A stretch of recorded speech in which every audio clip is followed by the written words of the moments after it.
Good morning, guests. My name's Charles Rotkoff, and welcome to our webinar, The Wild West, or the Reality of the Internet. Today, we have a mixed audience, technical and non-technical. So we'll try to keep it as simple as possible, but there will be some techie details that are going to be almost impossible to avoid. If you're less technical, it's okay if you don't understand, and feel free to offer questions into the chat box, the Q&A box, and we'll get to them after the end of the presentation. But a general understanding or perception about the internet, or your general, will change. It will change. So as I mentioned, please write down the questions you have in the chat box, or what they call the Q&A box, and we'll address them. And now I'd like to welcome CEO and founder of ITsecura and the host of our webinar, Dmitry Bezrukov. Thank you, Charles. Good morning to California users, good evening to European users, and everybody in between. Already for a long time, I wanted to share this information with regular users. I'm not going to show anything new for people who work in the information security field, but for others, it will be very revealing. So the purpose of this webinar is to educate and entertain about hacking attempts we see. I do find it entertaining to see how hackers trying to be creative and hack things. Also to show our existing clients and future clients what we deal on a daily basis. To bring awareness about invisible reality of the internet. We'll not talk too much about what to do, but why you should not be too naive. The aim, I have to warn you that the aim is not to scare you, but to show the reality. At the end, you might not feel as protected though, as you know more. So all of us know the usefulness of internet for communications, shopping, reservations, different websites. It's all very useful. At the same time, internet offers unique opportunity for malicious people to do their acts. So I'll guide you through the looking glass and show you on the other side of the mirror what you'll see. Unfortunately, you'll see fights like this at the Wild West. We are living in California. It used to be Wild West over here, but now the real Wild West is on internet. There are not too many laws out there. Everybody just shooting at each other. Is really attacks happening all the time? Yes. Sometimes more, sometimes less. And attacks are usually invisible to regular people, but they're visible in the logs and with monitoring tools. So what is CISO? It's a Chief Information Security Officer. It is a role within large organization to protect organization and determine their security needs and protections. So I have to, since we have some non-technical audience with us, I have to give some terminology what we're gonna use that you understand later what we are talking about. First, it's a network firewall. What is it? So it's a network device designed to prevent unauthorized or unwanted communications between computer networks or hosts. So whole term of firewall coming from construction actually, that there is a fire on one side of the wall, and to protect fire from spreading, they built special walls which don't allow fire to spread. And the term is very applicable for internet because you'll see there is a fire on one side of the firewall, and you don't want to let it inside to your local network. There are firewalls on the hosts and computers, which called host firewalls. But for our purposes, mainly network firewall is needed to understand. The next term is IP address. It's basically it's a virtual location address. There are public IP addresses and private IP addresses. Public IP address, you can think of it as a city.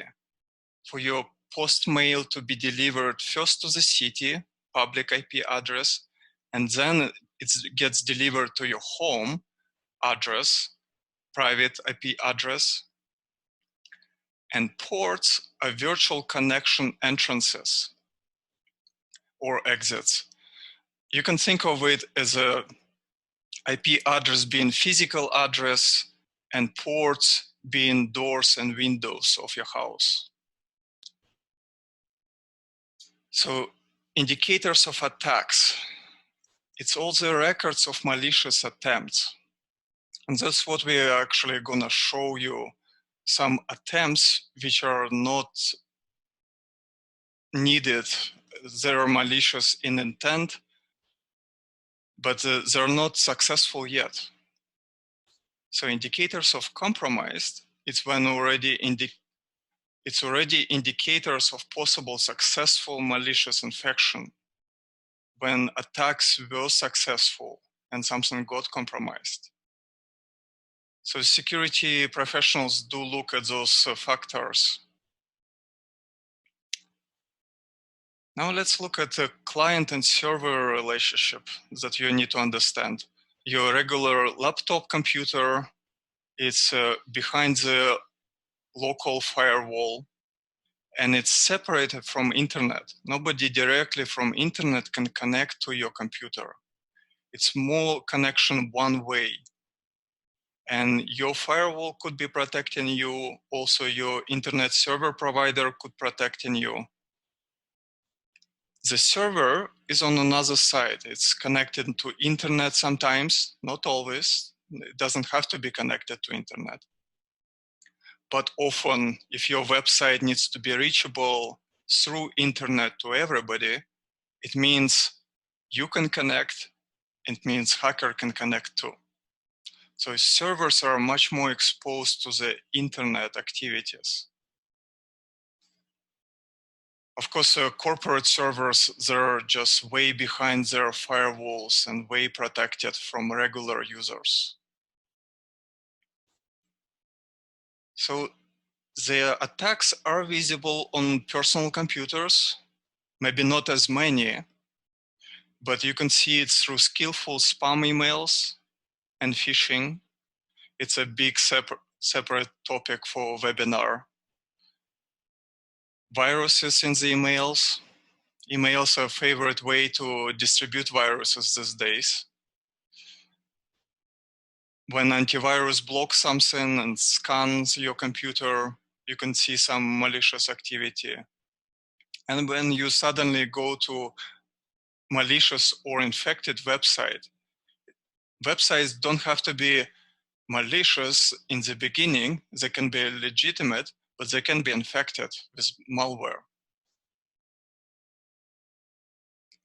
And this actually example of visiting malicious website, and suddenly you see pop-ups which looks like pop-ups from your computer, but they're actually coming from your browser. They just look exactly like pop-ups from your computer. And hackers and malicious people get very creative how to fool you around. Here's some statistics for one corporate antivirus blocks for one organization of 100 users.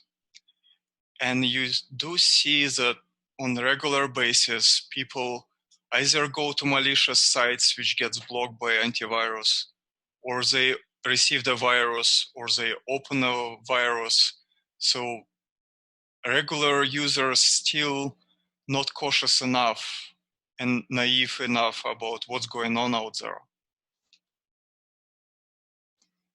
Here's one example of laptop blocked infection, where a person in Chrome went to mistype booking.com and it went to a different site, which is hackers like that when people make those mistakes.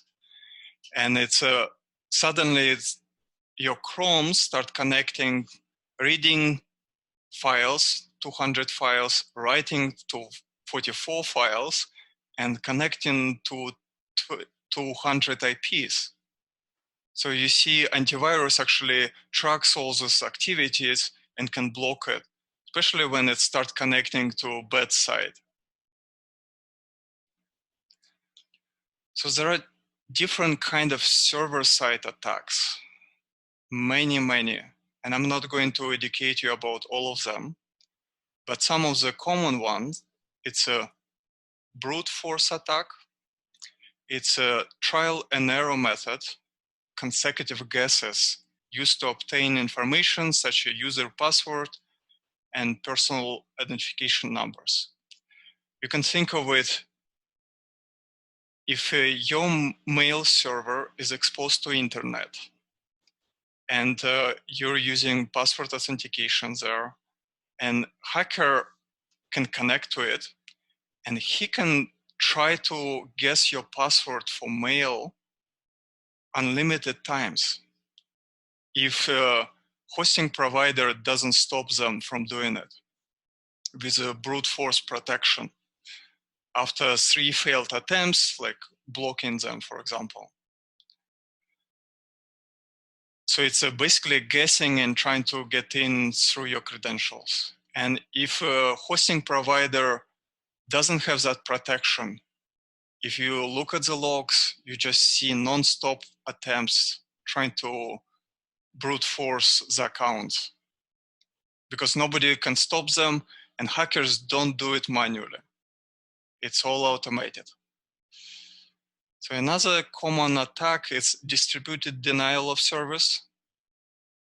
It's a malicious attempt to disrupt normal traffic of a targeted server or service by overwhelming target and its surrounding infrastructure with a flood of internet traffic.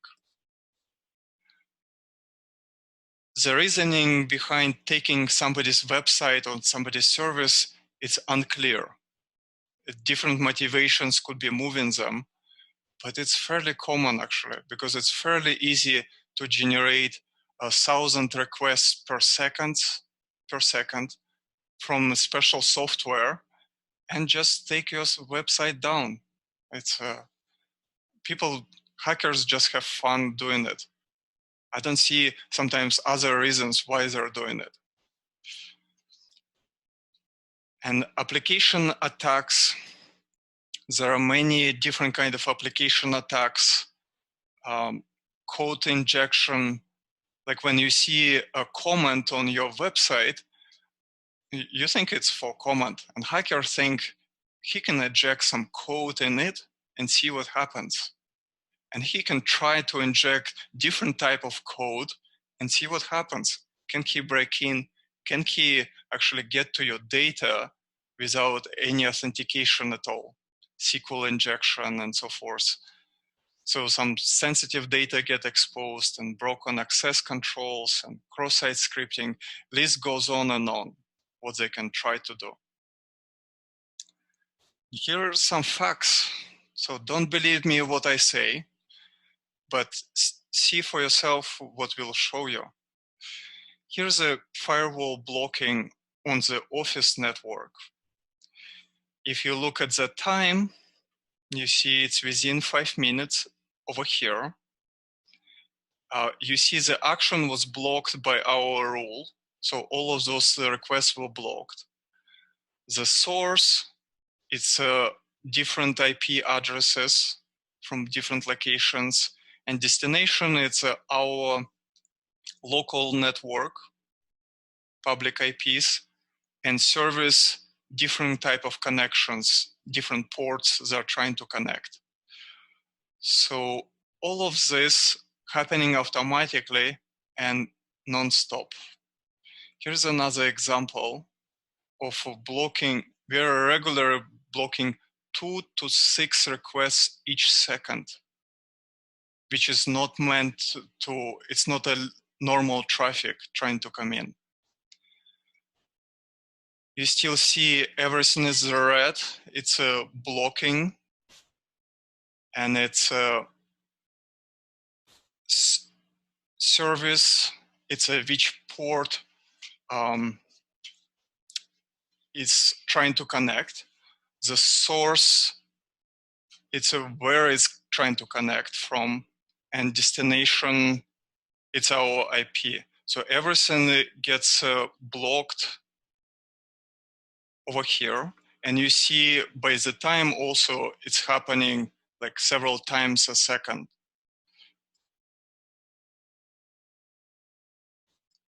So over here, advanced network security protections.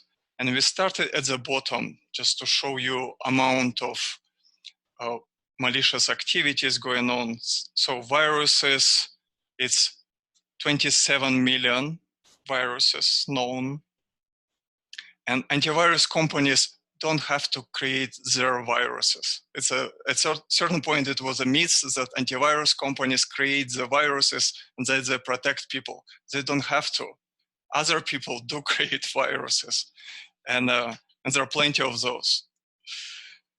So URL with malware, you see 10 million URLs with malware.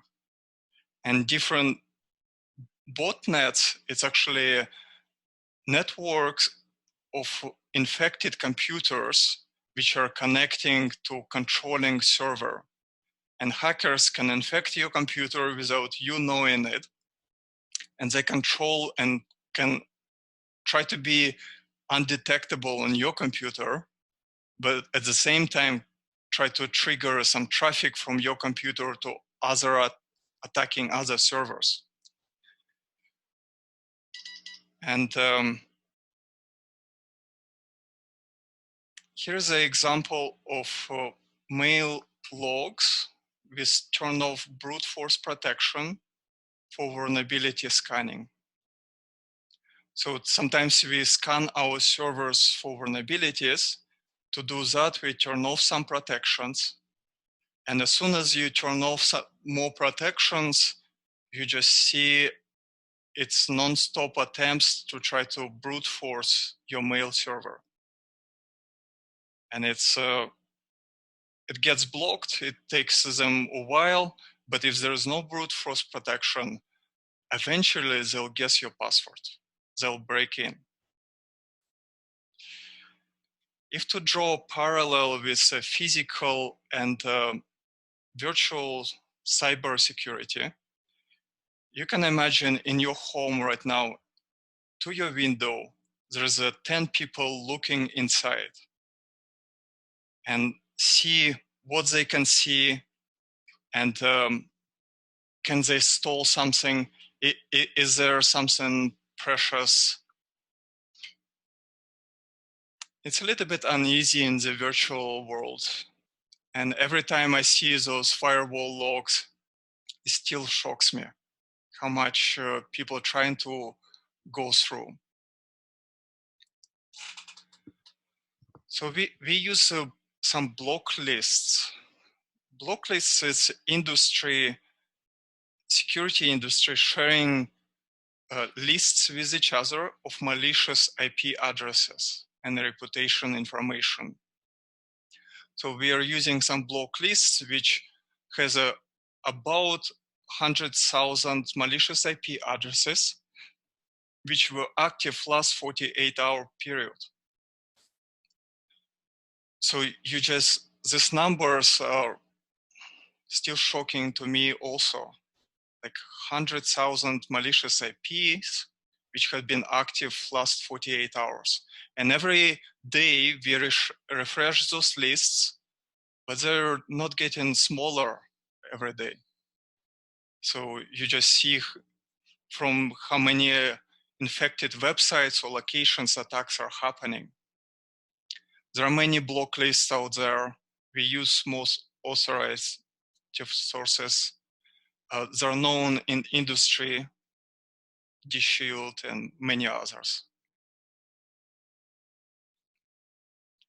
So some of the web hosting servers, which host your mail, which host your website, based on cPanel, and quite often they're more open to internet than many other servers because they're servicing, they're giving you FTP access to mail with IMAP, POP, offer some webmail interfaces. So they're fairly open.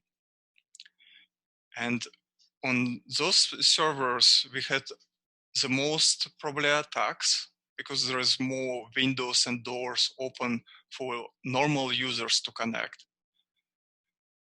And on the maxed blocked IPs per day, we blocked about 240 IPs per day. And it means from 240 locations on that day, they were trying to break in our servers. And below you see some example, and at the very bottom, you see blocked IPs.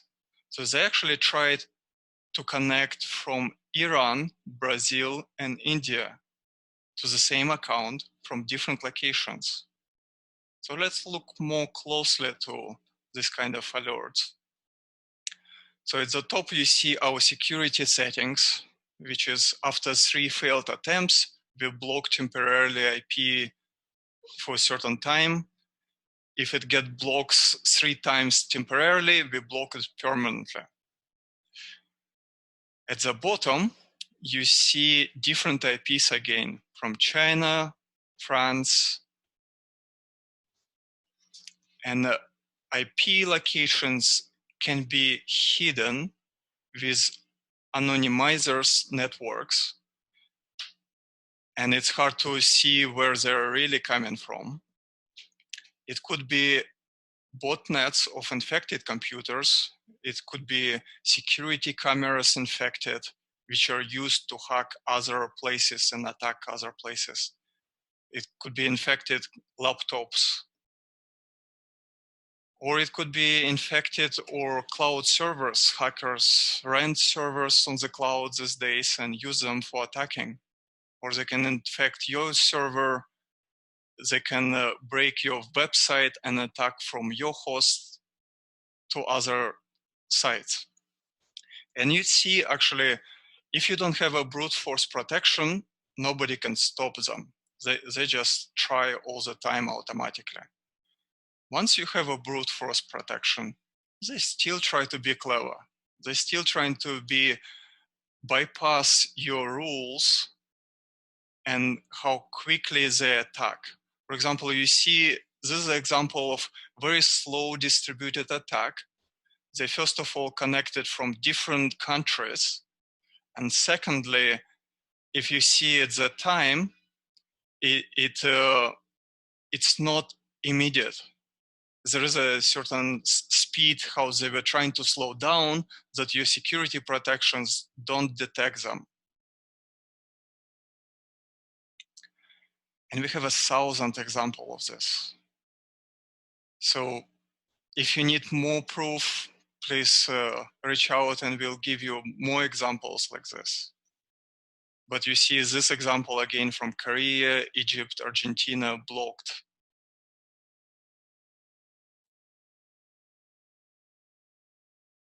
So over here you see statistics for blocked countries. So top blocked country is China, where the most attacks came from China.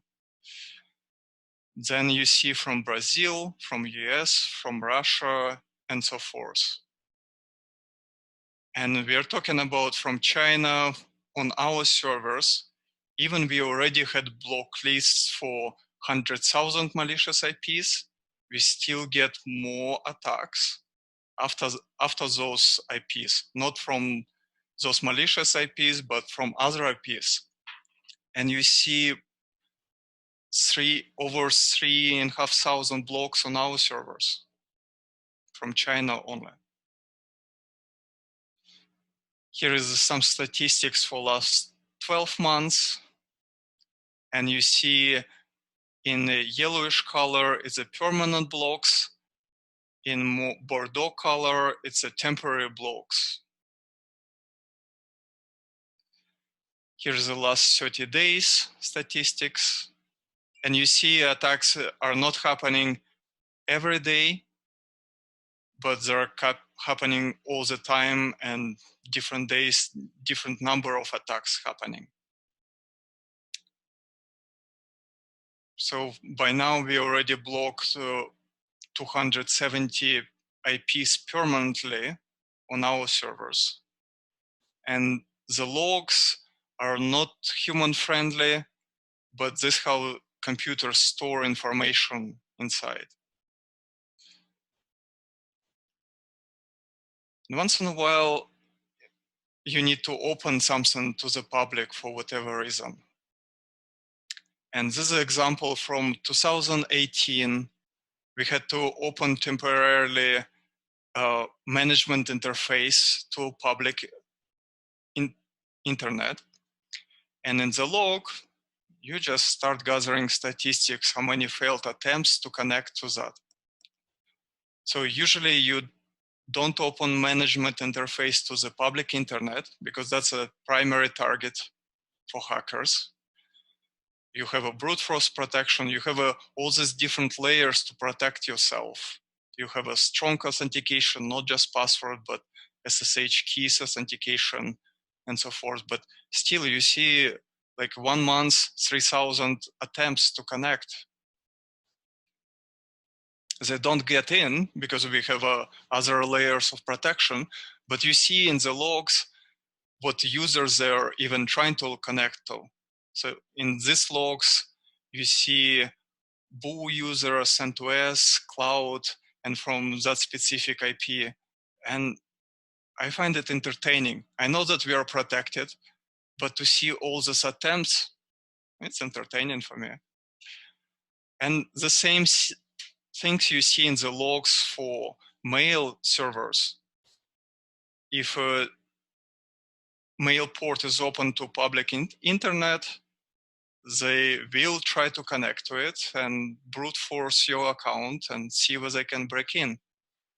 And you see all different attempts and blocked here for mail server. So as a statement, if a service, whether it's a website, web application, mail, FTP, is open to the public internet, then it's going to be attacked. We see only extreme rare cases, inexplicable, when service is open to public and it's not attacked yet. But it's always shocking, actually. When you don't see attacks, it's more surprising, actually. On a web server where your website is hosted, in the logs, not too human-friendly, but it logs all the attempts hackers were trying to execute on your website, trying to get in to a server file system, trying to download some files and execute different things. And our system detects them and blocks them before they proceed further. Here's an example of denial of service attack. So to certain servers, they just issued within few seconds 500 connections. Regular user doesn't need 500 connections. Here's another server block from Netherlands. It initiated 800 connections. We have plenty of those examples as well. There is information security is a complex subject, and there are many different areas for it. Primarily, actually 10 big areas for information security. 2 of these areas is infrastructure security and application security. There is a big difference who is responsible for which area. For example, if you rent web hosting somewhere, web hosting company is responsible for protecting your FTP, your mail, different management ports. They're responsible for that. If your application open to the public and everybody can access to it, there is a application security comes in. If you're trying to protect some information, for example, is it ready to be hacked or try to hacked? So, and WordPress, for example, being a very common platform for content management systems, it doesn't come by default with all the security. You actually do need to install different plugins. You need to do different things to secure your WordPress site. It's not a responsibility for web host to do it. It's for web designer and you as the owner to be responsible for it. So if website is open to the public, hackers will try to exploit it. So you would have to use some kind of web application firewall. And web application firewall, the function is to allow legitimate traffic through, but block all the malicious requests. It's a separate webinar. It's a big subject to discuss. We're not going to get to details. But this is interesting statistics for WordPress. It's a WordFence. It's one of the security plugins for WordPress. And it's installed on many different websites. Thus, they can gather statistics from different websites and different hosts on the internet. So you see on 4th of January, they block 180 million attacks. 180 million attacks. It's a staggering number, one day only. Here's an example of another attack of a website which we were protecting. And in WordPress, there's a file XML-RPC. It's meant for some kind of application programming interface. It's not a graphical interface, it's command line interface. And you could guess your passwords through that file and try to guess your credentials. Even on a graphical interface, you might have a captcha setup. If you don't disable this function, hackers actually will try to guess your passwords on that. In this specifically case, they were issued 430,000 requests and attempts to break your credentials before we disable the function. Our ITsecura website get attacked. All the red lines on the website, it's attacks. And in the logs, you see what they try. Here's another example of when hackers don't know your website, they're trying all different pages. And many pages are non-existent pages on your site. So you can detect malicious attacks by how many page not found errors you see in the logs. And you see on some server, they were able to try 33,000 requests of non-existent pages. On another server, 21,000 requests. So they're just trying, they're scanning. They're trying to see, can they break it in? As a security measure, you can install honeypots. So hosting providers and big corporate networks have a honeypots, which are basically easy targets for hackers. They're wide open, try to attract hackers, and they catch them, they block them after that. And then install in strategic places. And at some point we install a honeypot exposed to internet. And for a while we didn't see any attacks before it got discovered. But once it's discovered, it's nonstop. It's nonstop.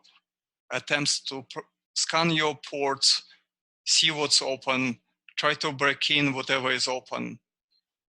But then we already catch their IP and we block them on the cluster. And you see it all in the news. Disney got hacked with thousands of accounts. Biometric data on million people exposed, millions of people. And if you Google scariest hacks and vulnerabilities of last year, you see plenty of information about it. And it's going to get worse, unfortunately. So it's a highly organized cyber criminals with division of services. They're not one hacker do everything. They actually divide who does what. There's anonymizers networks who help hackers to hide, that you are actually not clear where they're coming from. There are hackers search engines, and like Shodan and Census, the aim of those search engines just to discover vulnerabilities and detect devices and try to identify devices. They're not hacking them after that. They're just giving that information to hackers after that to hack it and give default passwords to try for those devices. So they're selling hacking tools to each other, and then they're selling stolen information to each other on dark web and see how they can utilize your social security numbers, your credit numbers, your telephone numbers. So what could happen? Well, it depends what you have and what organization has and what has to be protected. But organization can lose its reputation, can have a bad press, can have a downtime on servers. And downtime means business interruption and functioning. Can you imagine live without your email, for example, for a couple of days? For some companies, it is a big disaster. If certain applications and websites, they don't work for 2 days. Because sometimes web application can be used by hundreds of users. So those 100 users cannot work. They cannot do their job. So you can lose control over your servers, unsecure data leaks, hackers, so data lost. So all of those factors can come and bite you in case you don't address it before. It's very hard to address it after the fact. And it's much cheaper to address it before anything happens. Closing one eye on security is like closing your eyes and thinking that you're invisible to everybody else. And so far, this webinar is trying to raise awareness about it, that you're not afraid, you're not scared of internet, but you know what's going on out there. And what can you do now? Well, first, use caution. Don't click on links without being certain that it's not malicious. Use antivirus. And so in general, there is lack of visibility. This why people don't think of security, because they don't see anything. This data, what you just saw in the webinar, it's not exposed to everybody. And people feel they're safe already. They don't need to do anything. But don't wait until something happens. Just think ahead, prepare for disaster, and then you know you're ready for anything. Consider limiting server access by location or with VPN.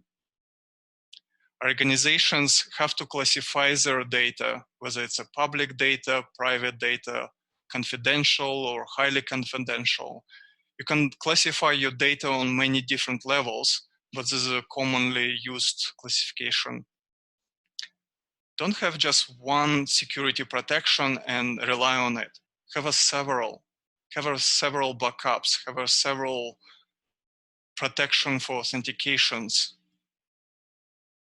and prepare for disaster recovery with backups before it happens, before disaster strikes. Because if you're not prepared and you don't have backups, very little anybody can help you after that. Use strong passwords, multi-factor authentication, use event logging, resource monitoring. On servers, close and disable whatever you can. Don't expose anything to internet unless you have to.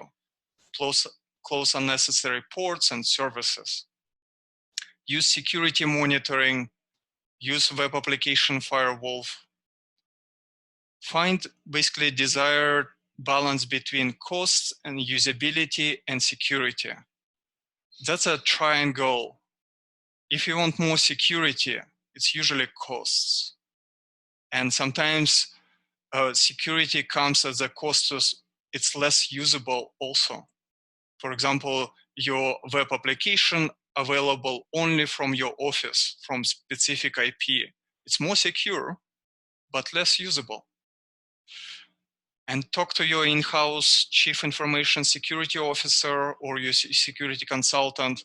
Make sure that you have a right balance of costs and security. Please share this webinar recording. You'll receive a recording after that of this webinar with people who wants to know about it. We need to educate everybody that you're at least aware of it. And now let's address all the questions we have. Charles, have we received any questions so far?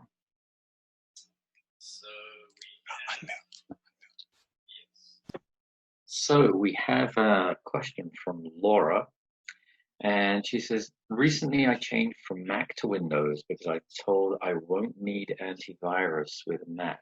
Is that true? I had the same question. I actually had the same question about the Mac and the Windows. It's not true anymore.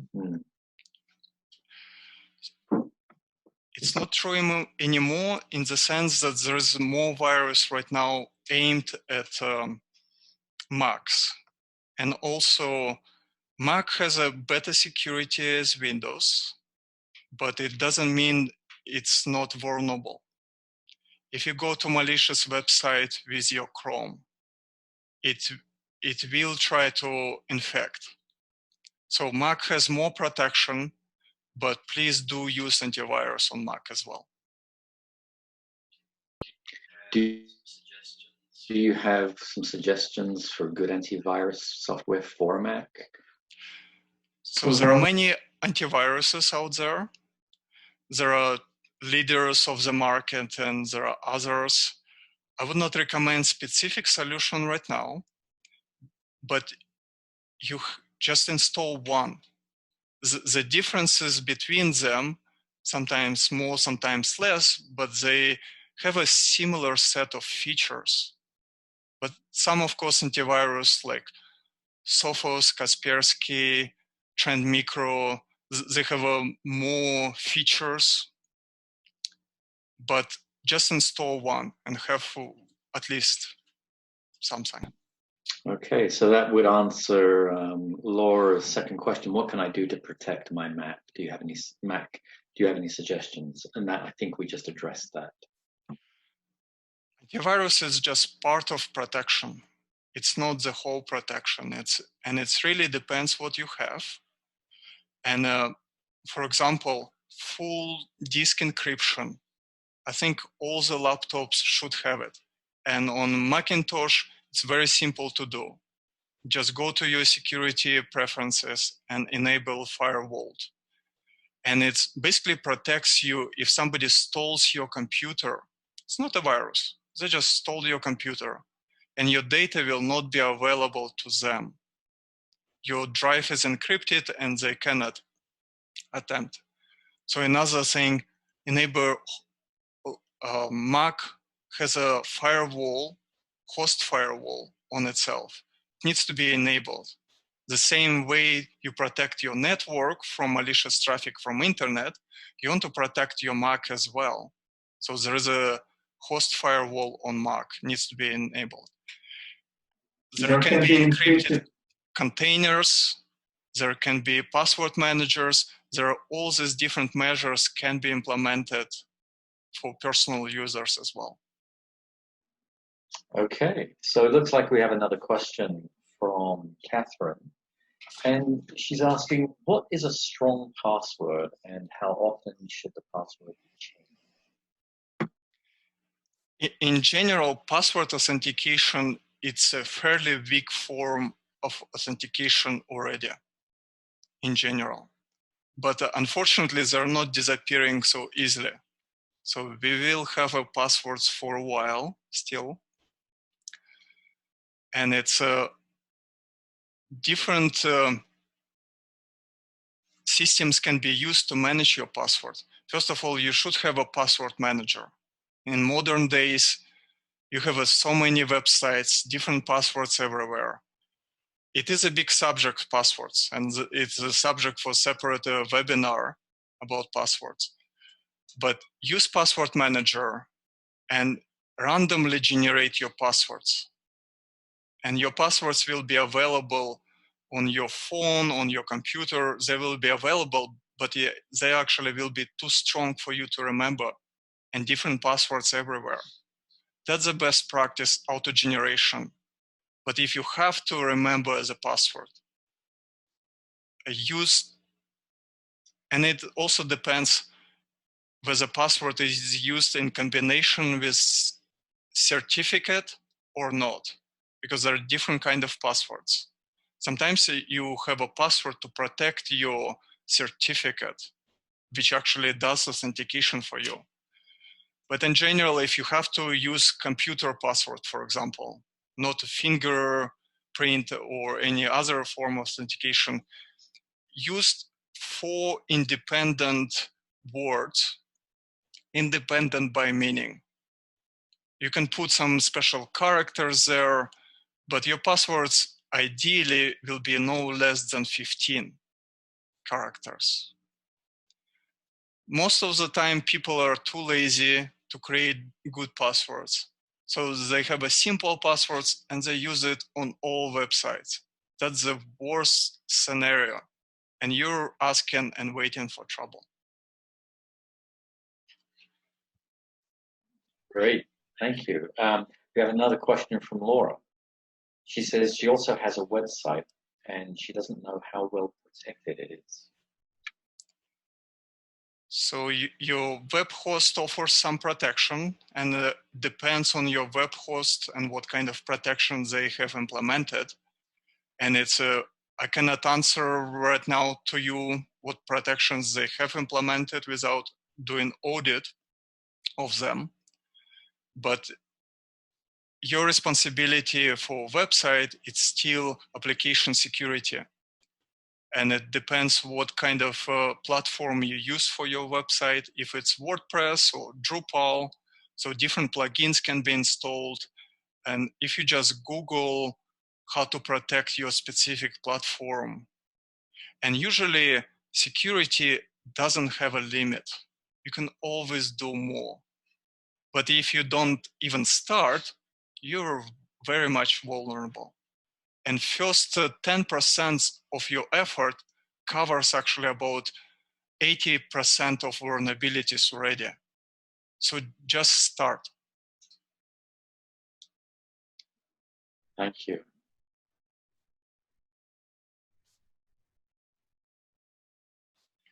Another question from Laura. My host server is different from my domain host.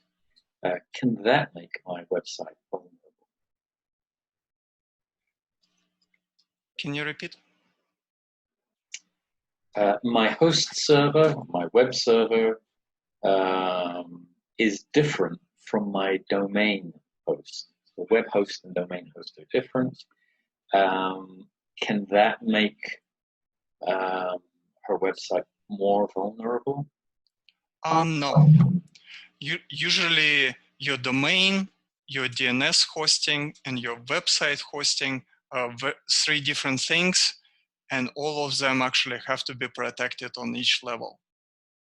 For example, your host could be very much protected, but if your DNS service which resolves your URL to IP address, if they're vulnerable and not protected, hackers can take those servers down and your website will not be available. So it's all different levels which needs to be protected.